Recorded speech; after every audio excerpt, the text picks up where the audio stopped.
Muy buenos días. Tengan todos una cordial bienvenida a esta cátedra abierta que tenemos el día de hoy a cargo del doctor Mateo Corredo Delgado, Medicinas Integrativas aplicadas a la odontología. El doctor Mateo es odontólogo de la Universidad de Antioquia y residente segundo año Rehabilitación Oral, Universidad de Antioquia. Ha estado muy vinculado con esta temática, por lo cual nos trae esta presentación, lo cual va a ser muy interesante para todos nosotros. Los invitamos para que por favor silencien sus micrófonos, apaguen sus cámaras. Les recordamos que las preguntas que tengan para hacerle al doctor Mateo, por favor las escriban en el chat, que el doctor al finalizar la presentación le dejará su respuesta. A las 7:45 les colocaremos en el chat una encuesta para que por favor no las diligencien y quedan cordialmente invitados para el próximo año. Ya esta es nuestra última cátedra abierta de este año, pero quedan cordialmente invitados para que nos acompañen en toda la programación que tenemos diseñada especialmente para ustedes el próximo año. Oportunamente les estaremos enviando toda la información.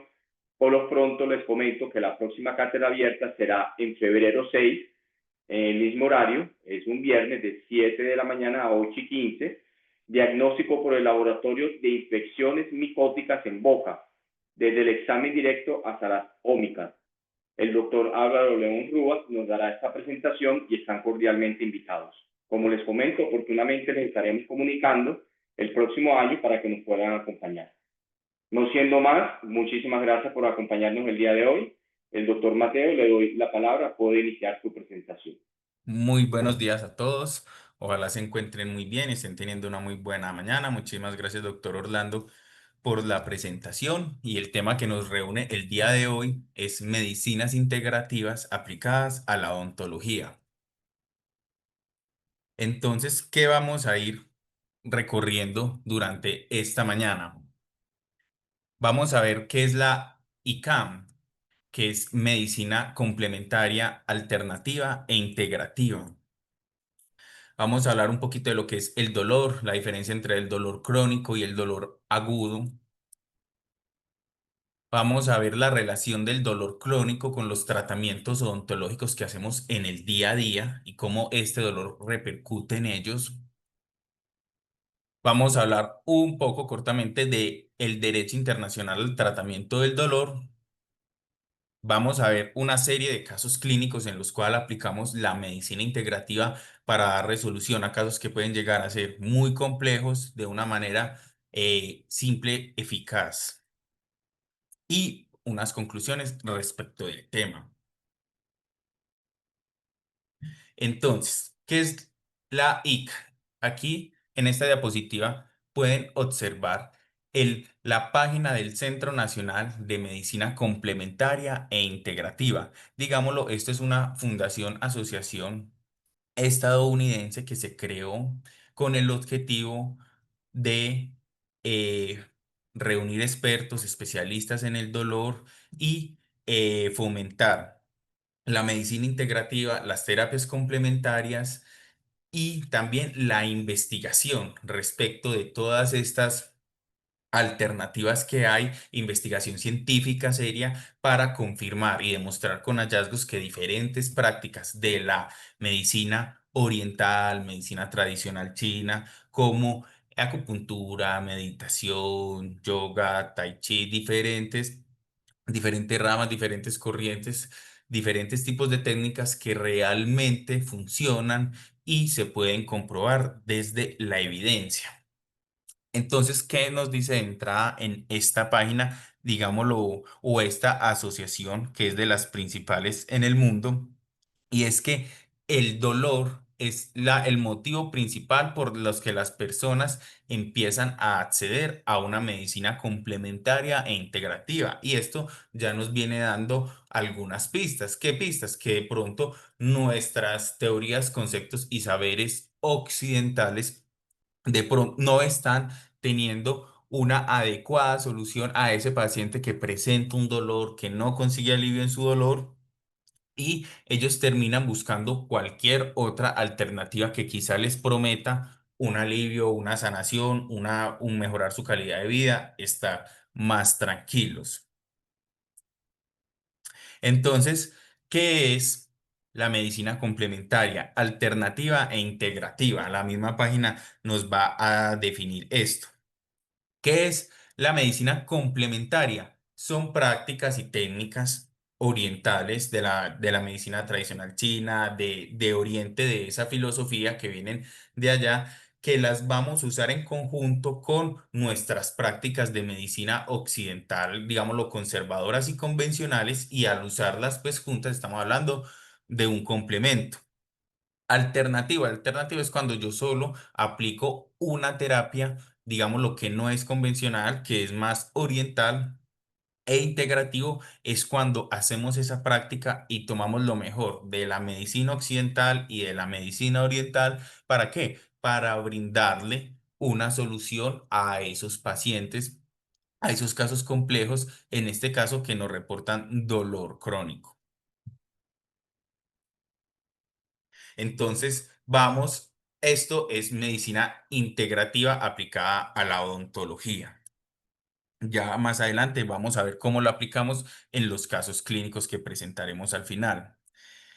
También es importante entender qué es el dolor y para esto me refiero a la Asociación Internacional de Estudio del Dolor, que es la principal organización en el mundo, digámoslo, que dicta la definición desde qué es el dolor hasta que estudia todos los tipos de terapias que se usan para el dolor. Esta es creada desde 1970 y está conformada por médicos, diferentes profesionales en salud, psicólogos, nutricionistas, odontólogos, investigadores, doctorandos, todo este tipo de gente que están, digámoslo, en pro de investigar, de entender qué es el dolor, por qué se presenta de determinadas maneras en diferentes personas y bueno, qué podemos hacer para dar solución, para dar tratamiento.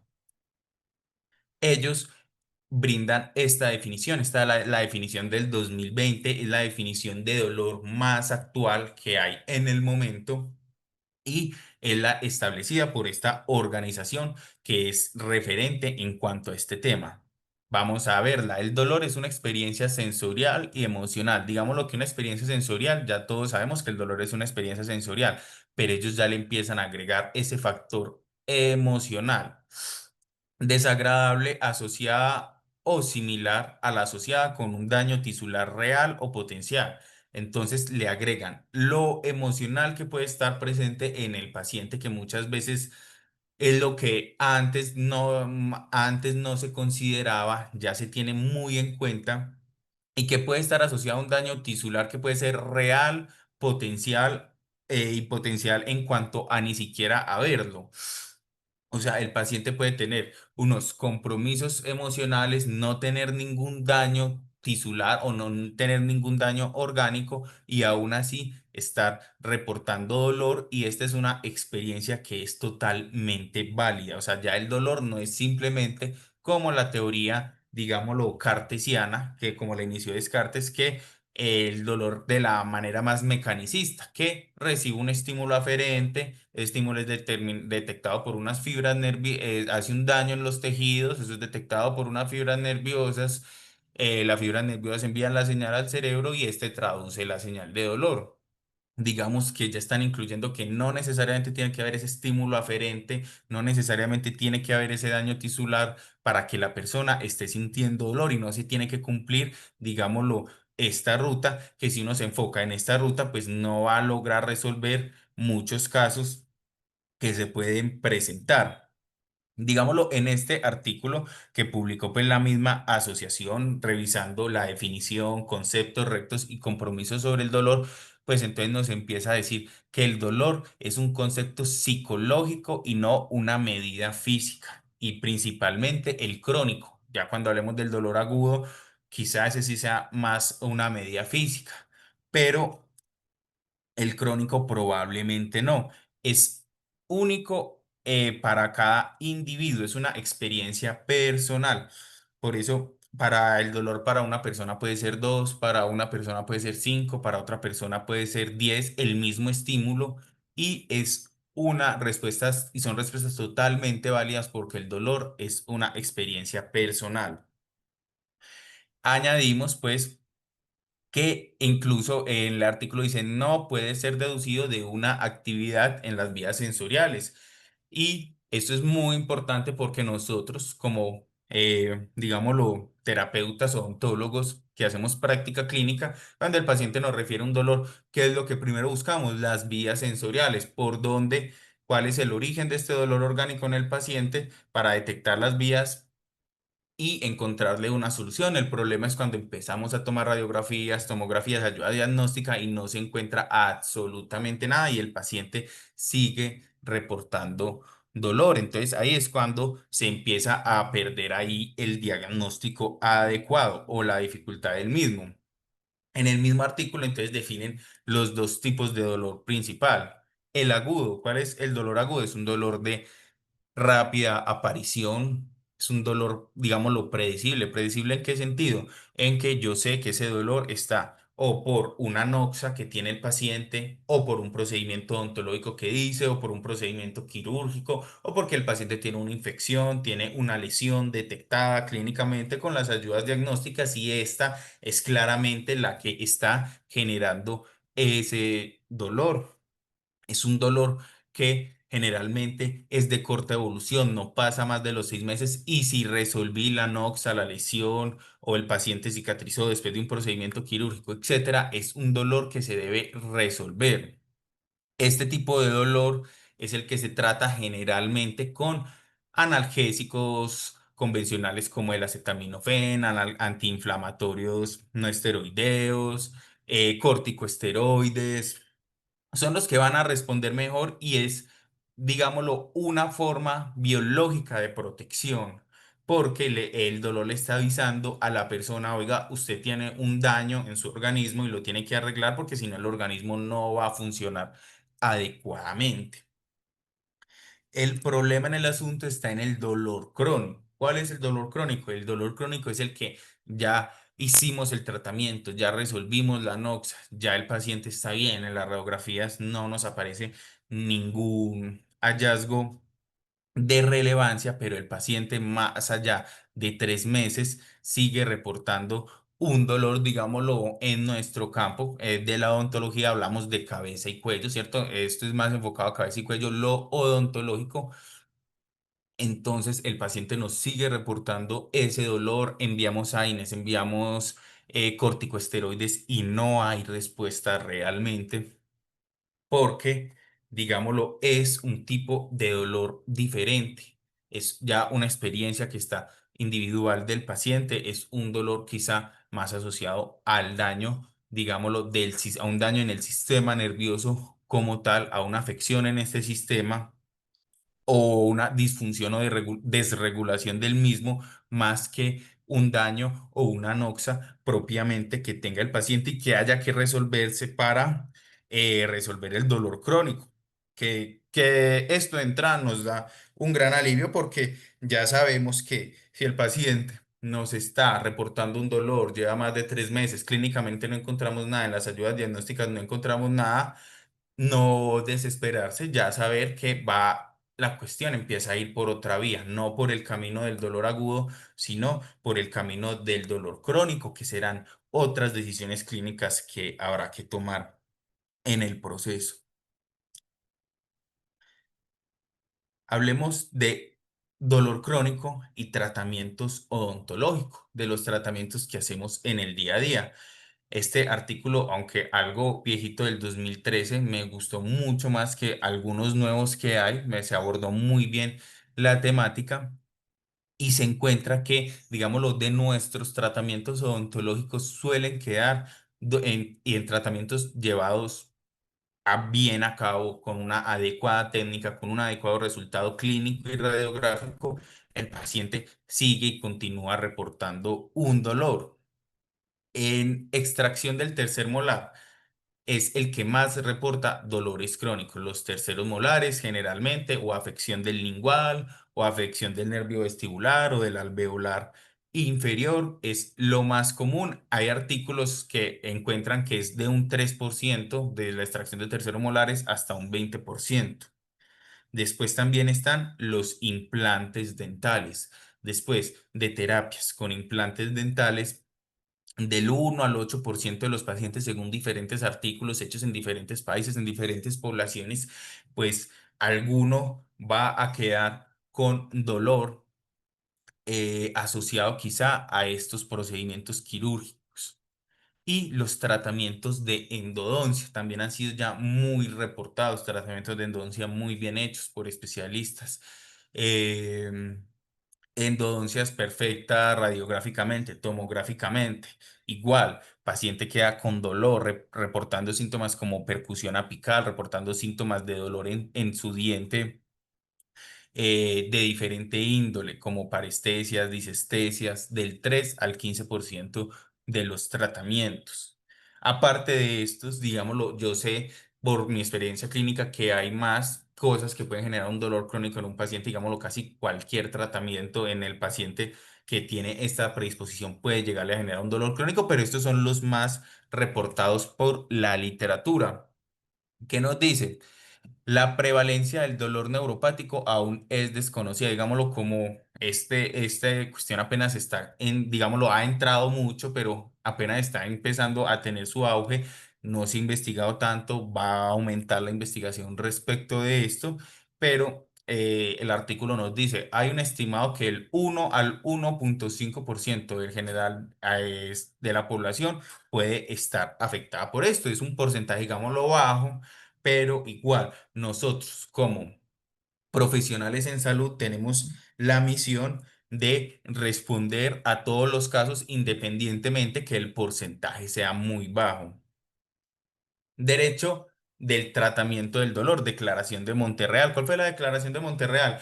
Es una declaración realizada sucedida o de resultado de una reunión, conferencia conjunto de expertos en este tema de organizaciones, como teniendo pues como la principal la Asociación Internacional de Estudio del Dolor, pero entonces ahí entra la que yo mostré en la página inicial y muchas otras, digámoslo, asociaciones de menor tamaño y de menor impacto que también se enfocan en estudiar el dolor, entender posibles tratamientos para el dolor y averiguar evidencia científica confiable de este tipo de terapias o tratamientos.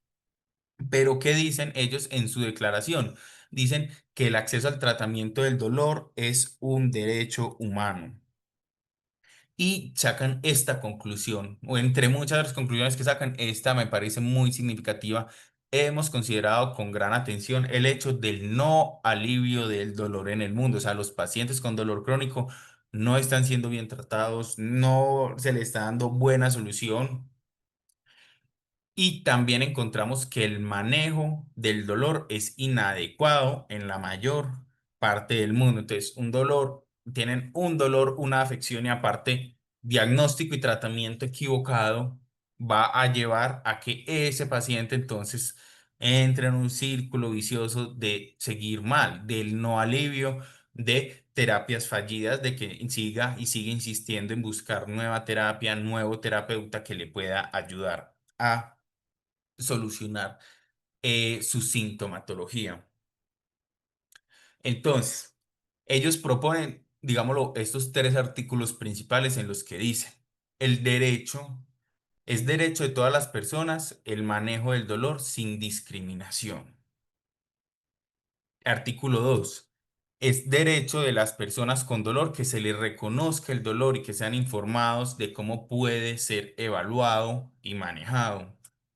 Entonces ya aquí vamos entrando en que, por ejemplo, si determinado terapeuta o clínico, gente que no confía, no cree o no lee evidencia sobre terapias alternativas, sobre medicina, terapias occidentales que ya cada vez tienen más rigor en su evidencia clínica, no creen, pero aquí dice es obligación de cualquier terapeuta, independiente si no cree o no, remitir a ese paciente a alguien que sí lo pueda evaluar y manejar adecuadamente. Y las personas con dolor tienen derecho a una evaluación apropiada y a un tratamiento de su dolor por profesionales adecuadamente entrenados. Entonces, esto hace mucha referencia a lo que estamos haciendo aquí hoy en esta conferencia, que estamos todos dedicando un ratico a aprender sobre el dolor crónico, a entender cómo se maneja, a entender diferentes terapias y alternativas que hay para dar una adecuada ayuda, una adecuada direccionalidad a estos pacientes y que no sea la medicina vieja ya mandada casi que a recuerde que, no, ese paciente está molestando, o es de psicólogo, o es de psiquiatra, o ya este paciente ya no lo volvamos a llamar, ya no lo volvamos a revisar, bloqueémoslo si es posible. No, simplemente explicarle al paciente lo que tiene, explicarle al paciente que su sensación es algo diferente a lo convencional y que hay herramientas y alternativas y terapias para tratarlo. Entonces, vamos a ver un par de casos clínicos, evaluémoslos, veamos el manejo que le dimos y entendamos un poco lo que hacemos en esa terapia. Tenemos este primer caso clínico, es de una paciente de 44 años. Vengo porque me hicieron una endodoncia y me quedó oliendo mucho el diente, la lengua y el labio. Es una paciente que tiene osteoporosis, sufre de gastritis y bueno, está tomando sus bifosfonatos orales en tabletas. Ya lleva bastante tiempo tomándolos. Digamos un poquito para que entren en contexto, en este caso, es una paciente sin antecedentes familiares, digámoslo, de relevancia, con buena educación en higiene oral, con buenos niveles de aseo, buen cepillado, buena seda dental. Esta paciente empieza por medicina su tratamiento médico. Ahí el médico le dice, debes iniciar tratamiento para la osteoporosis y hace la remisión a odontología para que hagan todo el tratamiento odontológico antes de iniciar la terapia con bifosfonatos. Más o menos de aquí viene esta historia. Entonces la paciente, bueno, hace caso de esta indicación y empieza a realizarse todos sus tratamientos odontológicos para iniciar con la terapia con bifosfonatos. Entonces vemos aquí el diente 46 cómo tiene una restauración bastante grande, probablemente en resina compuesta. Entonces, esta resina es resultado de una amalgama bastante grande que se retiró, digámoslo, para hacer el cambio de restauración y por la estética y todo este cuento, ¿cierto? Pero, entonces, este cambio de amalgama se hizo en el 2022, en el 09 del 2022, ya casi finalizando el año, ya se hace todos sus tratamientos, se hace todos sus endodoncias, se hace todas sus restauraciones en resina, ya tiene todas sus piezas dentarias, tiene una oclusión adecuada. eh, y bueno, llega esta paciente el 29 de diciembre del 2022, a finales del mismo año, le dio una pulpitis irreversible con periodontitis apical sintomática en ese mismo diente. Probablemente, ¿por qué? Por el cambio de restauración, la cercanía a la pulpa, muchos factores que pudieron haber influido. Entonces, se decide, ella ya había empezado su tratamiento con bifosfonatos orales, pero igualmente los bisfosfonatos, la endodoncia no es contraindicación de ese tratamiento. Se pueden hacer tratamientos endodónticos en pacientes que toman bifosfonatos. Entonces ella va y la endodoncia la realiza una especialista en endodoncia. Ese 29 de diciembre de 2022. Y ya para eh, para finales de enero del 2023, la paciente llega reportando después de la endodoncia, me sigue doliendo la muela, siento como que se me entume la lengua también. Entonces, ya aquí hay que pensar varias cositas. Tenemos endodoncia, esa por endodoncista, que las hacen excelentemente bien. Y la lengua, ese sentir en la lengua debe darnos también muchas pistas. Entonces la endodoncista también presume de un síndrome de diente fisurado, manda su tomografía. En el proceso, mientras se revisa la tomografía y llega y todo, y la revisa el endodoncista, vuelve a consultar la paciente por febrero 2 diciendo que ya siente anestesiado el labio y la lengua. Esta es la tomografía que toma la endodoncista, que en su momento ve que en la raíz distal hay como un conducto omitido, ¿cierto? Hay una luz del conducto, como se evidencia en esta radiografía.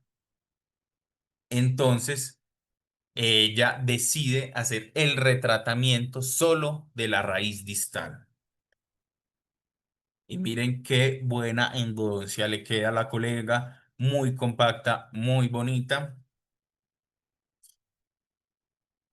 Sin embargo, esto no soluciona la sintomatología del paciente, no refiere mejoría en el labio y en la lengua, añadiría yo en el diente tampoco.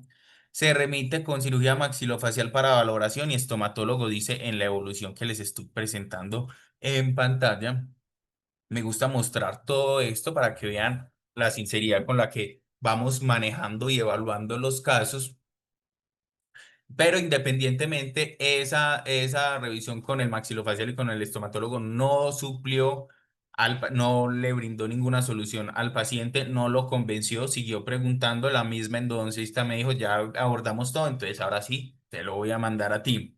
Y empezamos el tratamiento. Lo que ven en pantalla, entonces, digámoslo, es un arreglo de bandeja de la atención convencional que se le hace a un paciente con dolor crónico. Tenemos un básico, tenemos una jeringa, tenemos agujas largas, dos tipos de anestésico, lidocaína con vasoconstrictor y tenemos la procaína. Digo, lidocaína sin vasoconstrictor, disculpe el error, lidocaína sin vasoconstrictor. También tenemos la procaína, que viene al 1% sin vasoconstrictor también. Vamos a ayudarnos de acupuntura, específicamente auriculoterapia francesa. Tenemos unas agujas de acupuntura aquí en una esquina y pues una gasa. Entonces, lo primero que tenemos que hacer en este tipo de casos, antes de tocar y tocar al paciente, de ofrecerle tratamientos y diferentes alternativas, es eh, un diagnóstico adecuado. Si yo no tengo diagnóstico, no sé qué tratamiento voy a hacer. Y si el diagnóstico está malo, el tratamiento que haga tampoco va a surgir efecto. Entonces necesitamos un diagnóstico adecuado. Esa endodoncia está muy bien hecha. Fue hecha por endodoncista, valorada tomográficamente. El endodoncista hizo, digámoslo, el retratamiento que considero pertinente y desde ese punto de vista, pues también hay bastante confianza en esto. Entonces, para mí, mejor dicho, o desde la filosofía y los conceptos de este manejo del dolor crónico trigeminal, el diagnóstico sería este: una neuropatía asociada a la rama B3 del trigémino derecho, asociada a tratamiento endodóntico en buen estado.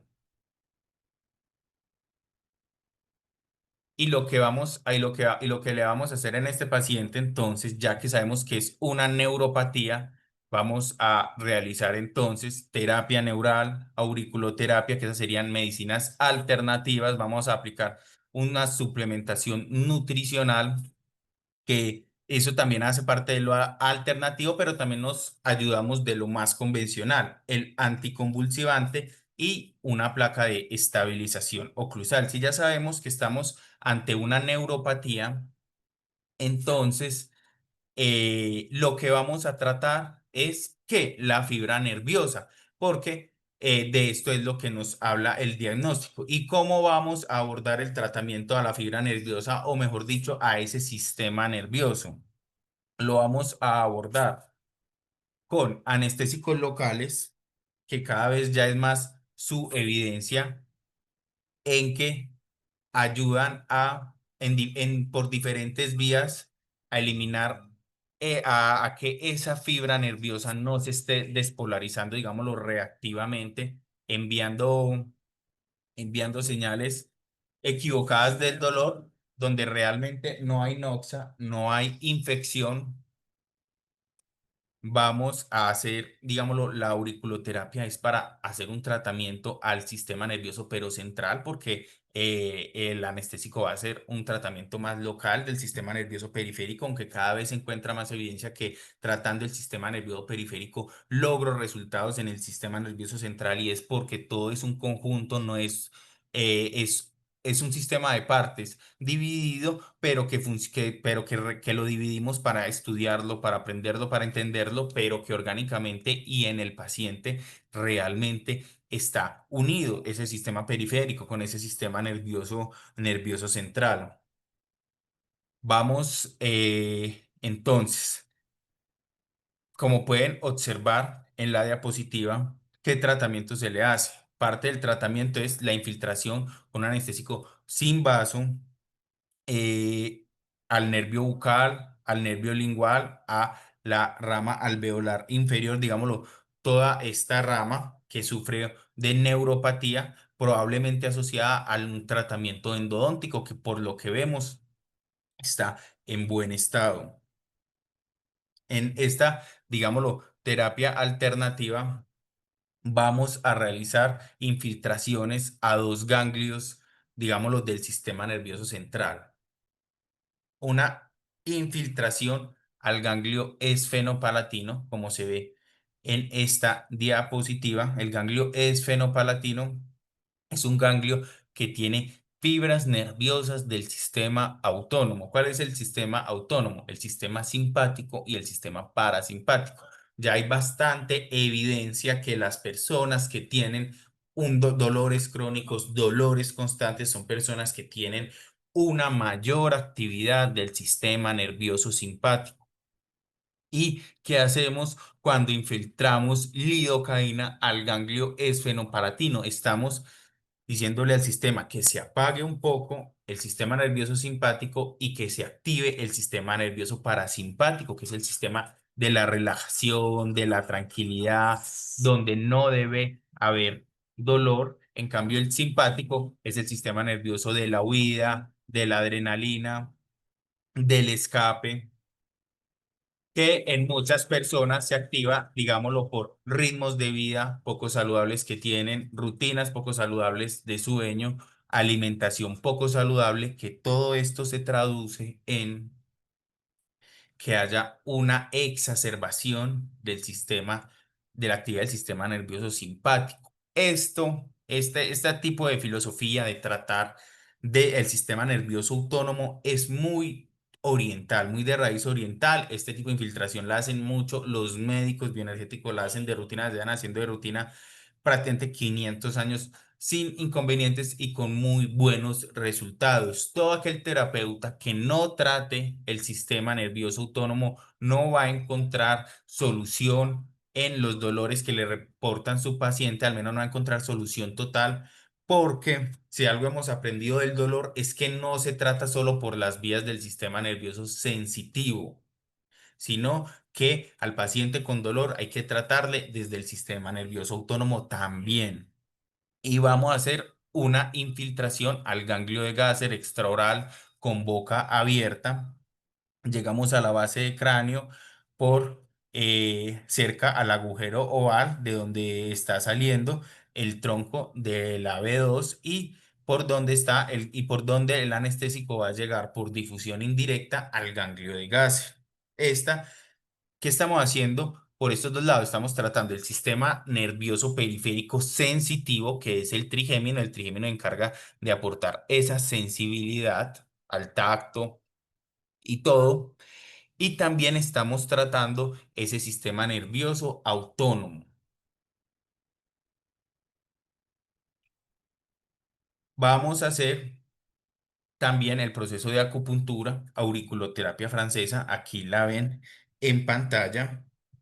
Hay diferentes puntos que todos ya van gozando cada vez más de evidencia científica de alto impacto, muchos ensayos clínicos, muchas metaanálisis y revisiones sistemáticas de ensayos clínicos en los cuales se encuentra que esta terapia funciona.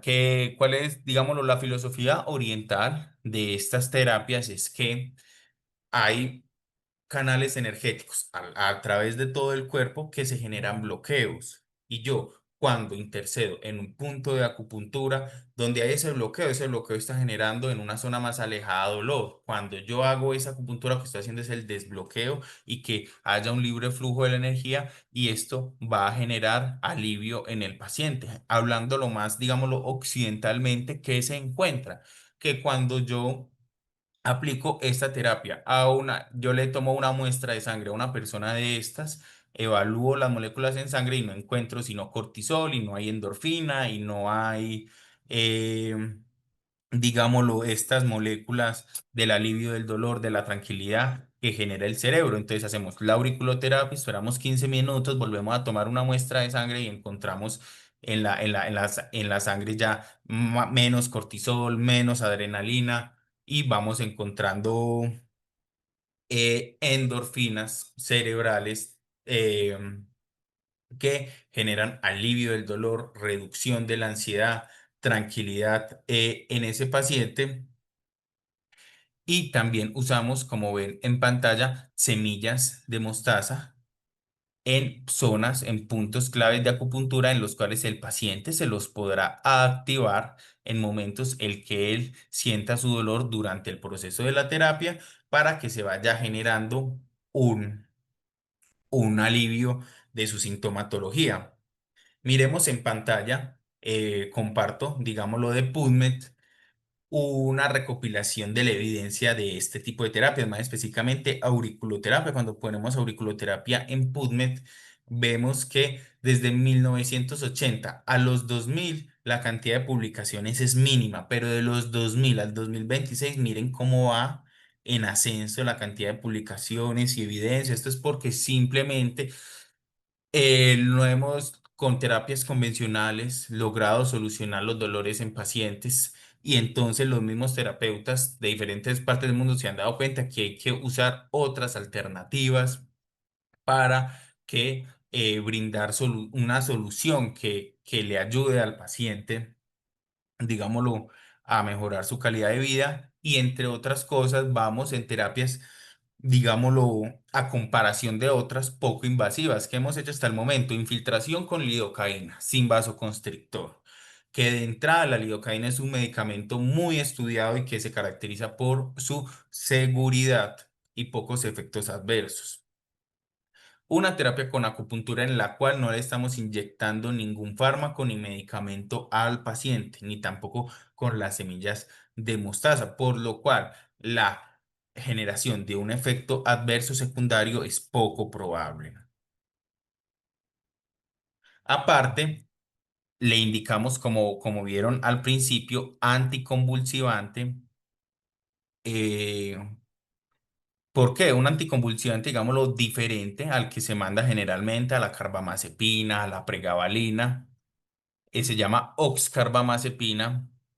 Lo enviamos en dosis muy bajas y en los casos más complejos, como lo era este, el anticonvulsivante es, digámoslo, un medicamento más de la medicina convencional que ha demostrado en los estudios una eficacia baja o media, a corto y a mediano plazo en pacientes con dolor crónico, pero realmente también ayudan y inciden en la fibra nerviosa, que ésta no se despolarice, no envíe señales ectópicas de dolor en un lugar donde no hay inflamación, no hay noxa. Se me fue. Aquí, entonces, quiero que vean un poco cómo fue el manejo de esta paciente. Yo la empecé a tratar desde el 2023. Me llegó a consulta, digámoslo, con casi que intratable, con unos dolores muy altos. Ella en escala visual análoga. Escala visual análoga es una forma en que los pacientes, una forma de medir, intentar medir objetivamente el dolor. Digo intentar porque cómo medir uno objetivamente una experiencia que es personal, pero lo intentamos para ver los progresos. Llegó en el mes 03 del 2023 reportando un dolor de 9 en el 46, un dolor de 9 en la lengua. Y un dolor de 4 en el labio, que en el labio era como una sensación de disestesia, de anestesia, la lengua sí la sentía como con sus palabras totalmente encalambrada en todo el tiempo y el diente también. Empezamos terapia e hicimos terapia durante todo ese 2023. Miren aquí los números, realmente la red empezó a ver, digámoslo, era poca la respuesta, bastante resistente a tratar este dolor, pero el labio, miren que sí nos fue respondiendo muy bien. El labio en el 2023 llegamos a cero dolor. Bueno, ya descartamos el labio, ya toca combatir con la lengua y con el 46. Bueno, lo seguimos haciendo.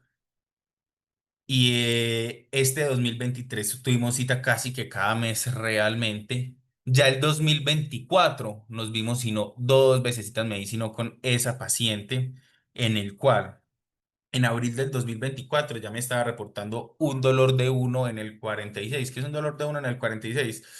No me duele, pero a veces, de vez en cuando, la paciente relata que sentía la muela como que se le apretaba, como que como comprimida, como apretada. Ese era el reporte de la paciente. La lengua molestaba más que el mismo diente. Ella sentía ese calambre en la lengua. Manejamos anestesia tópica, que ella tenía anestesia en gel tópica y se echaba en la lengua constantemente porque sentía esa sensación de cosquilleo, de hormigueo, de punzación constante en la lengua, pero ya íbamos en tres. Ya era más tolerable. Nos vimos a mitad del 2020, la segunda mitad del 2024, con muy buenos resultados eh, en el 46 y la lengua con dolores ya en uno. ¿Qué significa en uno? Paciente está contento, está, digámoslo, feliz, de vez en cuando hay dolor. Y en ese de 2004 el 08 mejor dicho, ella es la que ya me pide la cita. Cuando ella se le alborota un poco el dolor, pide cita, hacemos terapia y volvemos a, digámoslo, nivelar y estar bien. Hay que tener en cuenta que es una paciente que está tomando ifosfonatos, que no le podemos sacar el diente así quisiéramos. Y desde este tipo de filosofía, concepción del dolor, sacar el diente y poner un implante o no sé, no va a solucionar, sino que antes va a incrementar la sensación de dolor. En estos pacientes con dolor crónico, lo principal es no hacer más tratamiento hasta que se encuentre un adecuado diagnóstico y se inicie un adecuado proceso de terapia. Nos volvemos a ver a inicios del 2025. 46 dolor uno, lengua dolor uno, labio cero. El labio nunca más volvió a molestar para nada. El 46 y la lengua de vez en cuando le generaban sintomatologías. Ese mismo año nos vimos otra vez a la segunda mitad del año. Le hice reterapia, la paciente está muy bien, muy feliz. La hice revisar de otros endodoncistas, incluso aquí mismo en la universidad la revisó profe de endodoncia con alumna. Vimos, nos sentamos, miramos, tomamos tomografía nuevamente, tomamos periapical nuevamente. Se decidió no hacer tratamiento, seguir con la terapia y complementar con placa de estabilización oclusal. La placa de estabilización oclusal no le va a quitar el dolor crónico, no, pero le va a dar una estabilidad en su mordida, le va a dar contactos simultáneos, le va a dar adecuadas desoclusiones, le va a disminuir un poco carga a ese sistema que está vulnerado. Digámoslo que durante todo el tratamiento nos apoyamos simplemente de los medicamentos que ven en pantalla. Complejo B en inyecciones, la piridoxina, que es la B6 del complejo B, que de entre todo el complejo B, la piridoxina es la B6. Son eh, el complejo B se ha visto que tiene buenos resultados en regeneración de fibra nerviosa, regeneración axonal, hasta regeneración de capas de mielina. O sea, trabajamos en ayudar a esas fibras nerviosas que están reportando señales de dolor. Vitamina C con zinc también, ansiolítica, disminuye el dolor, cofactores de múltiples enzimas en el cuerpo, anticonvulsivante, oxcarbamazepina, lo enviamos en solución solo en la noche. Esos anticonvulsivantes sí que afectan negativamente la calidad de vida de los pacientes. Ellos dicen, doctor, me mandó el neurólogo un poco de pastillas y la verdad estoy dormido todo el día, ya no puedo ni trabajar y sigo con el dolor. De neurología llega un montón de pacientes que el mismo neurólogo ni les da una adecuada solución porque no tienen esta visión más amplia de integrar. Y también nos ayudamos de la medicina convencional. En estos casos son muy complejos y hay que apoyarse de lo que más se pueda. Le hacemos su buena placa de estabilización oclusal. Todo esto tiene evidencia y cada vez se genera más evidencia al respecto. estilos de vida saludables. No les voy a decir que yo obligo a la paciente a que haga yoga o que yo obligo a la paciente a que medite o a que tiene que comer de determinada manera o que vaya o a algún psicoterapeuta, pero que nos ha mostrado la evidencia que si tenemos mejores estilos de vida, pues vamos a tener una mejor salud. Hay evidencia del yoga, hay evidencia de alto rango de ensayos clínicos de la meditación, de los cambios que hace en el organismo, de lo que implica una adecuada nutrición, de lo que ayuda a la persona tener una ayuda psicológica. Porque uno está loco, no es porque uno esté loco, es porque la vivimos en una vida muy estresante, vivimos en una vida muy demandante que nos exige mucho de nosotros y a veces no tenemos las herramientas psicológicas que nos puede aportar un profesional en salud mental para responder a estas exigencias externas del mundo que siempre nos exigen estar trabajando, estar produciendo,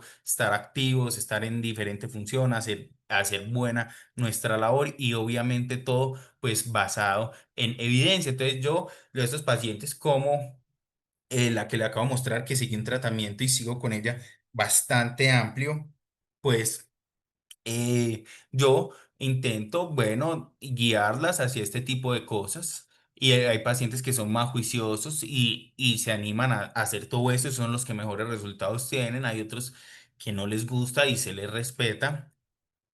Y bueno, analicemos este otro caso, ya que vamos en la recta final de la conversación de hoy. Esta es otra paciente, tiene edad 69 años. Vengo porque me está doliendo mucho el colmillo al masticar. ¿Qué antecedentes personales tenemos de este caso? Tenemos que sufre de hipotiroidismo y está bien medicada, tiene su Eutirox y se la toma adecuadamente, no reporta alergias, no tenemos antecedentes familiares ontológicos pues, de importancia, es una paciente con buen aseo dental. De hecho, es una paciente de la universidad, ¿cierto? Y que llegó a la universidad y que fue remitida a mí en el posgrado de rehabilitación oral. Es una paciente que ya, digámoslo, se hizo su rehabilitación de boca completa, ya está terminada y venía ya venía un tiempo con ese diente que le dolía principalmente como a la percusión vertical, o sea, a la masticación, el canino, el 13. Para que entendamos un poco este caso también, esta, en nuestro sistema de nuestra universidad digital, digámoslo, por la migración de las historias clínicas, ella en su historia aparece como desde la primera evolución, está desde el 2017, pero era una evolución en que le estaban reparando unos provisionales. Esta paciente está en la facultad en su tratamiento odontológico entre el 2012, 2015, inició aproximadamente. Son evoluciones que se perdieron en el tiempo, historias clínicas que no alcanzaron ni siquiera a ser migradas.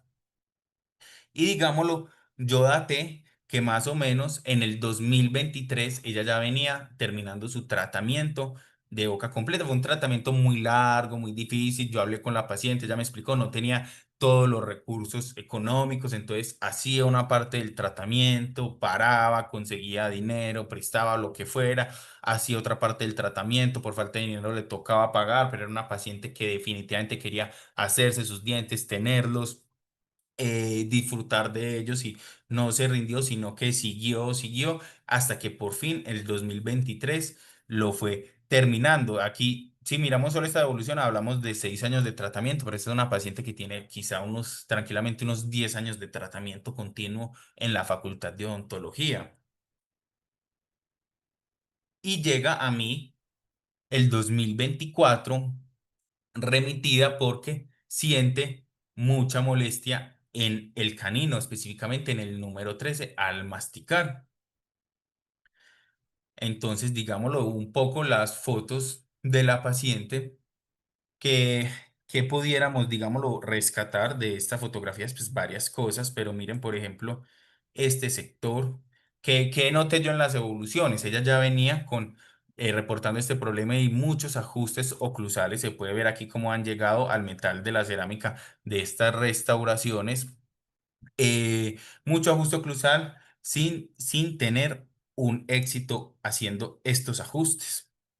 Miramos en la radiografía, no encontramos realmente ningún hallazgo destacable en la panorámica, más allá de su tratamiento odontológico, digámoslo, completo, que fue hecho, digámoslo, con muchos percances, porque no es lo mismo un tratamiento que alguien lo inicia y con esa misma persona sigue y con esa misma persona termina, un tratamiento que inicia con un estudiante, para, sale, vuelve, ata con otro estudiante, avanza, para, sale, vuelve, entra con otro estudiante. No es lo mismo, pero igual se logró terminar un buen tratamiento odontológico que está funcionando, que la paciente está bastante feliz, pero estaba reportando esta molestia asociada al diente 13 que, como vemos en esta panorámica, pues tiene una endodoncia.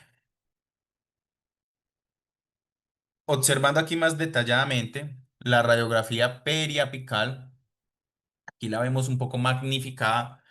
¿Qué observamos? Vemos el 13 es este, es el diente que tiene una corona probablemente metal porcelana, tiene un poste que quedó, digámoslo, bastante cerca de la endodoncia, tiene un tratamiento endodóntico que, si bien no llega pues del todo al ápice radiográfico, vemos que no tiene lesión, vemos implantes cercanos que no tienen lesión. Entonces, claro, yo ahí ya hice la adecuada correlación. Los colegas que vieron que le estaba doliendo el diente, que no hay lesión radiográfica, no aparece pues como hallazgo. Entonces, ¿qué hacían? Ajuste oclusal, ajuste oclusal. A mí me llegó, casi que me dijeron, te toca hacerle el ajuste oclusal y entregarle una placa de estabilización. Y recemos a ver si eso funciona prácticamente. ¿Por qué? Porque sin una lesión clara, sin algo pues evidente, entrar a tratar ese canino, a quitar la corona o quitar poste o a hacer cirugía, microcirugía endodóntica, cualquiera de estas opciones sin tener clara alguna lesión podría empeorar la sintomatología, es volver a entrar a una paciente que ya terminó a tratamiento en la facultad, es el riesgo de que se pierda ese diente, es el riesgo de que eso se transforme en otro implante, el riesgo de clavar ahí a la paciente a 2 años más de tratamiento en la facultad, donde incluso después de eso siga con el dolor. Esa es la complejidad del dolor crónico real. Entonces, aquí, neuropatía apical asociada al tratamiento endodóntico en buen estado del diente 13. ¿Qué tenemos? Un tratamiento endodóntico que está en buen estado y hay una neuropatía asociada a él. Ya se había, y yo también hice más ajuste oclusal, ya no se podía pues realmente hacer más. Le instalamos la placa de estabilización, pero yo también le dije a la paciente, mira, tú eres de la facultad, entonces yo hago este tipo de terapias, te la puedo ofrecer, te la hago, no te voy a cobrar nada, no hay ningún inconveniente, vamos viendo cómo evolucionas, si funciona muy bien, si no, no hay ningún problema, buscas otras alternativas. ¿Qué hicimos? Terapia neural, auriculoterapia francesa. Cuando digo suplementación nutricional es cuando enviamos el complejo B, la vitamina C con zinc y la placa de estabilización oclusal. ¿Qué, qué hicimos básicamente? Infiltración con anestésico local sin vasoconstrictor en el diente 13 por vestibular, por palatino. Infiltración ganglio de Gasser, ganglio de fenopalatino, lo que yo les mostré. La auriculoterapia, como lo vieron en la diapositiva anterior.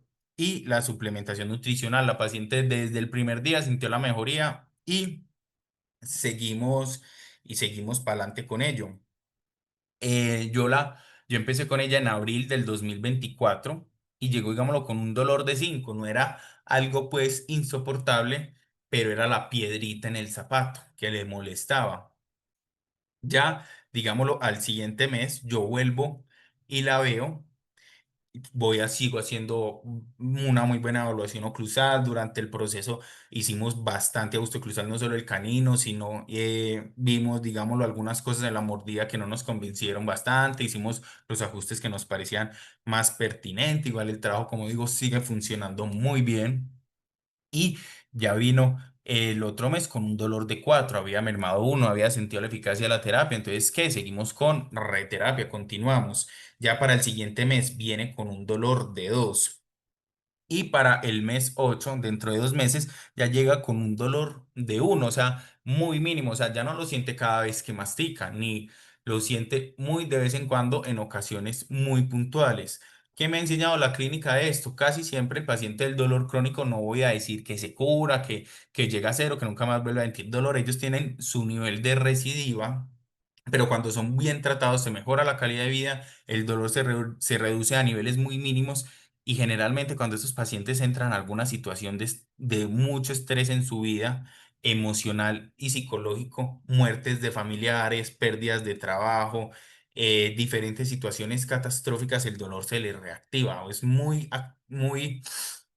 responde mucho a la situación emocional y psíquica de los pacientes. Pero igual, entonces ya tenemos una paciente que está con dolor casi nulo, que tiene ya su buena placa oclusal, hemos hecho los ajustes oclusales, que no la metimos a una cadena de sobretratamiento, si está bien, está fuera de la consulta, disfrutando de su tratamiento odontológico. En el 2025 la volví a ver.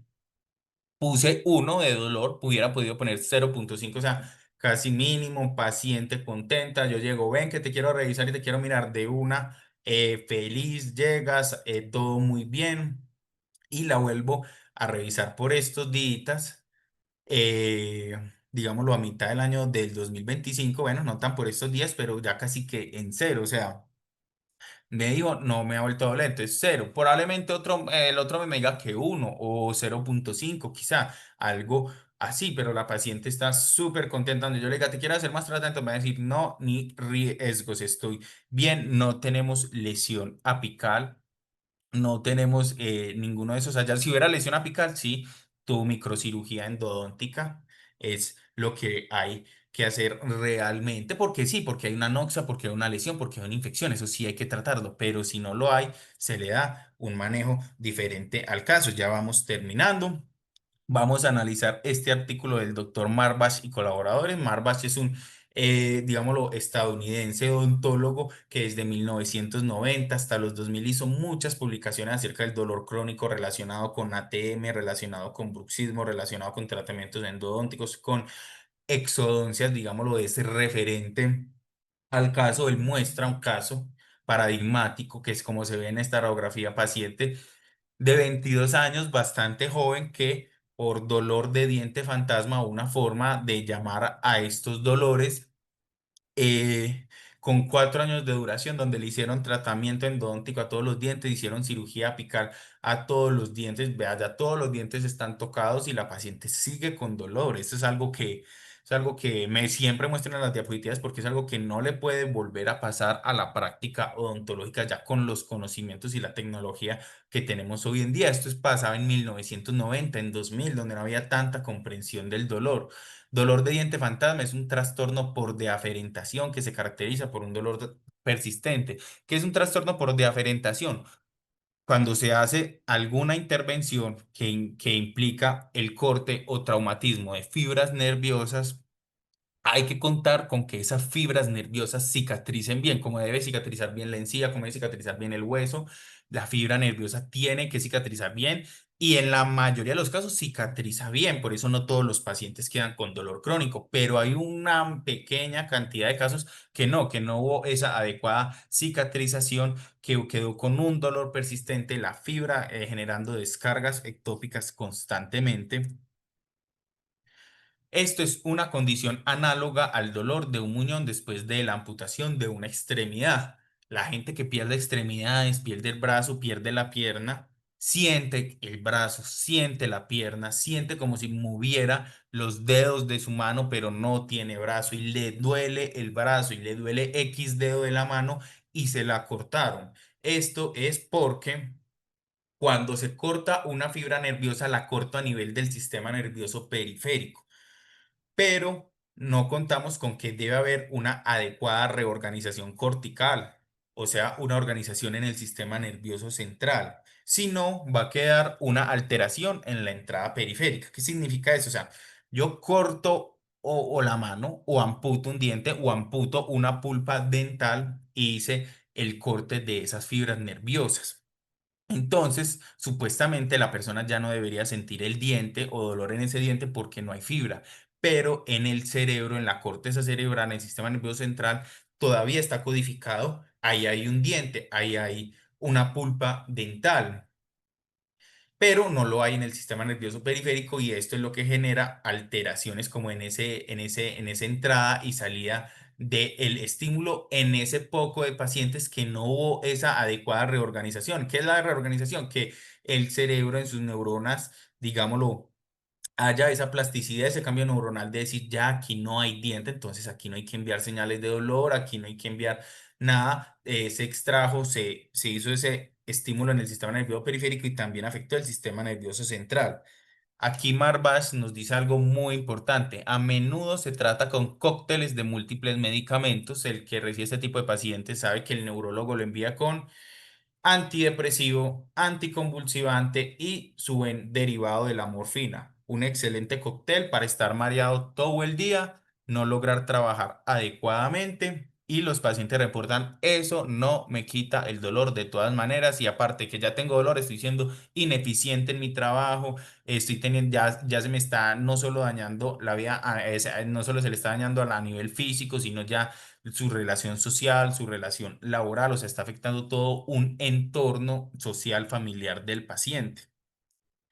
El tratamiento debe guiarse por los estándares utilizados para el tratamiento del dolor neuropático, que son básicamente, el tratamiento directo a la neurona como tal, con diferentes medicamentos que le ayuden a sanar, con el uso de anestésicos locales, por ejemplo, sin vasoconstrictor. El tema del vasoconstrictor es algo que es difícil de explicar, digámoslo, en 5 minutos y para no alargarnos más, pero, digámoslo, los vasoconstrictores pueden ampliar el dolor por la constricción de los vasos nerviosos. Todo vaso nervioso tiene su fibra nerviosa y al contraerse le quita nutrientes a la fibra nerviosa, genera estados de hipoxia que dañan o alteran a esa fibra nerviosa. Y lo que queremos en este caso es la vasodilatación, que la fibra nerviosa le llegue buen oxígeno, le lleguen buen nutrientes para que pueda regenerarse, regenerar sus axones,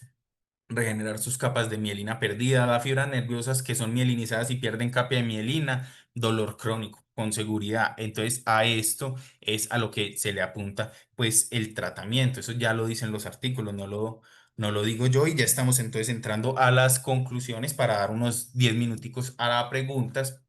Básicamente, dos conclusiones muy grandes. La prevalencia de dolor crónico relacionado con tratamientos odontológicos en general es baja, o sea, hablamos de entre 1 y 3%, máximo 5, del 95, del 97, del 99% que atendemos, pero existe. Y como profesionales en salud, como lo vimos en la declaración del Tratamiento del Dolor en Monterreal, tenemos la responsabilidad ética de estar bien formados en el tema y de ofrecer a nuestros pacientes diferentes alternativas y tratamientos y alternativas que sean adecuadas, eficaces, también validadas por la evidencia. La medicina alternativa, integrativa, complementaria, ofrece muchas herramientas al odontólogo para abordar problemas para los cuales la medicina occidental, tradicional, convencional, no brinda una respuesta adecuada. Probablemente porque hay que pensar el dolor desde otro punto de vista, con otro paradigma en la mente.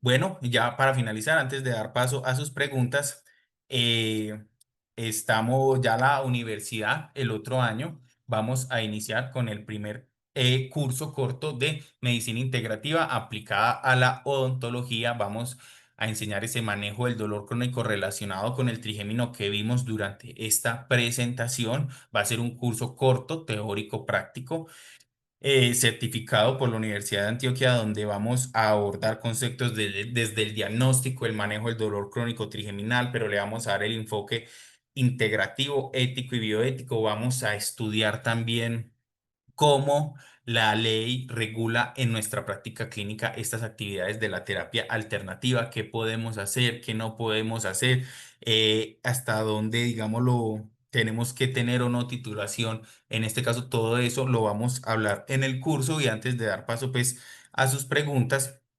Pongo aquí una foto del doctor Raúl Jiménez, que ha sido mi maestro en la terapia del dolor crónico relacionado con el trigémino y sus obras, donde él fue realmente el que durante toda su vida, desde cero, inició este recorrido al tratamiento de pacientes con dolor. Él inició tratando pacientes con dolor de ATM, donde todo el mundo se los chutaba, y él dijo, bueno, vamos a ver, hacer de todo para que este paciente pueda tener resolución, tenga mejoría en su vida, y así él fue armando, digámoslo, este tipo de terapias que nos ha heredado a mí, a muchos colegas, y nosotros con mucho amor y mucho gusto la seguimos compartiendo a otros colegas para que hacer una práctica clínica más conservadora y más eficaz. Como ven en los dos casos clínicos, esto es conservador. Tenemos dos dientes en boca y los mantenemos ahí, no hacemos más sobre tratamiento. Esa terapia también salva dientes. Entonces, muchísimas gracias por su atención y quedo atento a sus preguntas. Mm. Doctor Mateo, muchísimas gracias por su excelente presentación. Es una muy buena alternativa para manejar este tipo de dolor, lo cual es demasiado interesante, todo lo que nos está proponiendo. Revisando el chat, encuentro unas preguntas, voy a formularlas. Bueno, por acá nos está escribiendo la doctora Daniela Hurtado, nos dice, buenos días, ¿no sería mejor aplicar procaína para hacer terapia neural? Bueno, digamos que usamos las dos, usamos desde procaína hasta lidocaína. Nosotros, digámoslo, tenemos una filosofía en cuanto al uso de los dos medicamentos, pero para responderte rápidamente, la procaína tiene un efecto irritativo en la fibra nerviosa central. Entonces, cuando lo usamos de entrada en pacientes muy agudizados, suele tener un efecto contrario, o sea, el paciente se va con más dolor del que entró. La procaína es un medicamento que es bien reportado en la literatura, pero hay que usarlo con cuidado, entenderlo y saberlo usar. Usamos procaína y usamos lidocaína, usamos las dos. Entonces, a los dos pacientes se trató con las dos infiltraciones, pero en diferentes momentos. En unas citas uno decide usar uno y uno decide usar otro medicamento. La siguiente pregunta. Bueno, por lo pronto pensé que había más preguntas en este momento. Bueno, por acá hay otra pregunta. Listo. ¿Hay estudios o casos de dolor de este y terapias integrativas en niños? Bueno, aquí sí debo admitir que me corchas un poquito porque realmente yo no he manejado mucho niños y terapia alternativas en niños. No en adolescentes sí, digámoslo, en adolescentes hemos tenido casos de adolescentes 20, 19 años con dolores crónicos, de pronto por una exodoncia, etcétera, y se han tratado de la misma forma y muy bien, pero niños como tal, la verdad, hasta ahora no he tenido el primer paciente sin niño con un dolor crónico, una neuropatía crónica clara de cabeza y cuello que hayamos manejado. No le he dado pues como ese enfoque muy pediátrico y tampoco he visto como la demanda en el mercado, pero me parece muy interesante. Hay que ver y estudiar hasta qué punto estos dolores crónicos también está afectando a los niños. Perfecto. No tenemos más preguntas por el momento, por lo que se da por entendido que el tema quedó muy claro con todo lo que nos compartió el doctor Mateo. Como él lo comentó, los invitamos para que nos acompañen. Bien, este es un tema demasiado interesante y viendo que interesa mucho este tema y es un tema que de verdad nos puede ayudar mucho a manejar este tipo de dolor. Vamos a ofertar un curso que vamos a dar inicio el próximo semestre. Abril del próximo semestre estaremos ofertando este curso que tenemos aquí en la pantalla, Medicina Integrativa aplicada a la odontología. Es un curso de 15 horas teóricas virtuales y 4 horas de una práctica.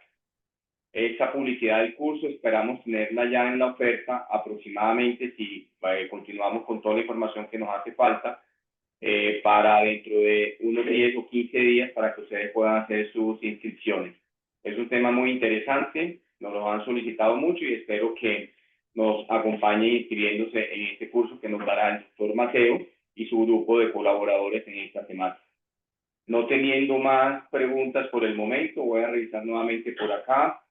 Bueno, aquí nos preguntan Hay otra pregunta en este momento. ¿Se ha usado en dolores asociados a bruxismo?